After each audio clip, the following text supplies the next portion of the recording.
Are you stuck learning English? It's not your fault. It happens when you don't have the right tools or support. But don't worry, I've got the perfect solution for you to tackle that and get out of this horrible, depressing place. So let's fix it together. I've been there too. Remember, I learned English too. And the first one is, practice alone isn't enough. It has to be the right kind of practice. So instead of just randomly reading or watching videos, focus on specific skills. For example, if you struggle with speaking, spend 20 minutes a day practicing shadowing.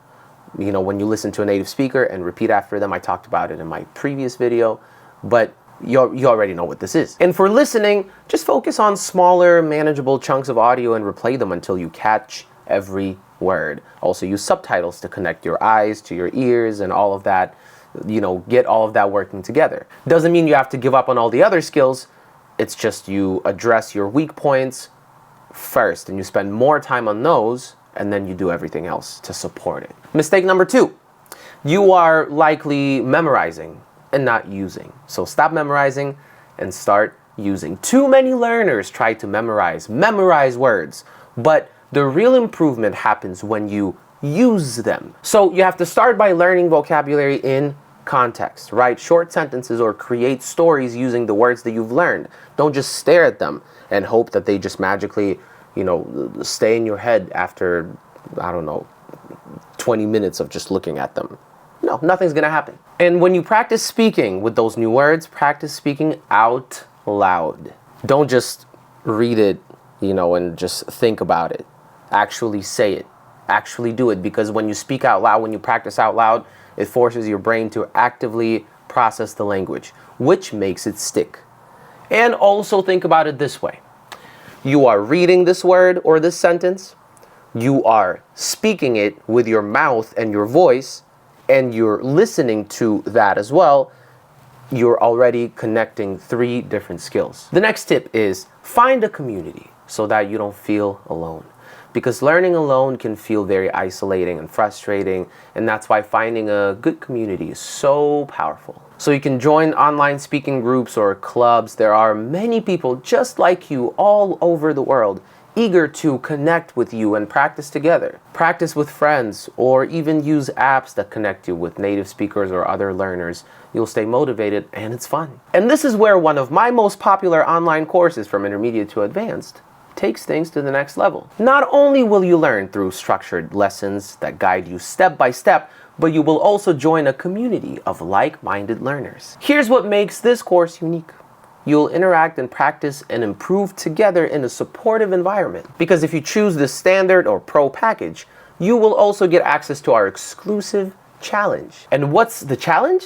That's a great question. It's just a fun and competitive way to stay motivated. You'll be paired with a teammate, complete exciting tasks, and earn points. The more you participate, the higher your team's score, and the better your chance to win prizes. It's not just learning, it's learning and winning. Check out the link down below to learn more about this course and sign up.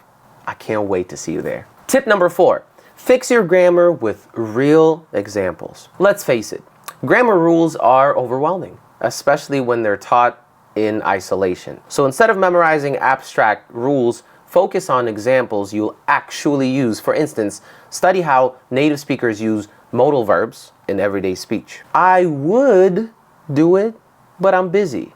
What does that mean? I should have done that. I should have done that, but now it's too late.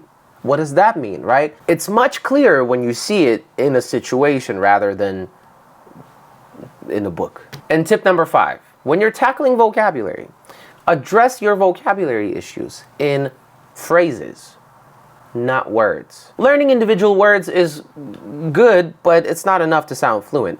So focus on phrases. For example, instead of just learning make, learn phrases like make a decision, make up for lost time, make sense. You know what I mean? These small changes will instantly make you sound more natural because your thought is now an expression and not just one word. So in your mind, you are building your sentence, your thought, your idea with bigger blocks. and not smaller ones. These small changes make a huge difference in how fast you improve. So stop wasting time on methods that don't work and try using these tips. And if you're ready to take the next step, join my online course from intermediate to advanced. The link is down below.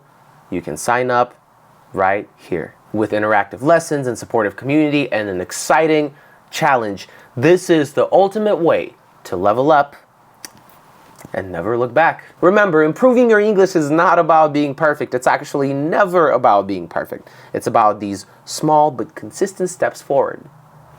You got this. Thank you so much for watching this video. Don't forget to give it a thumbs up if you liked it and subscribe to the channel if you haven't done that yet, and click that notification bell because you don't want to miss the new videos, especially my podcast, Practice English Conversations, that comes out every Tuesday. It's also available on all streaming platforms for podcasts, but I post the video version on here, on YouTube, with the subtitles and some really cool vocabulary highlighted right on the screen. Thank you guys so much, and I'll see you in the next one. Bye.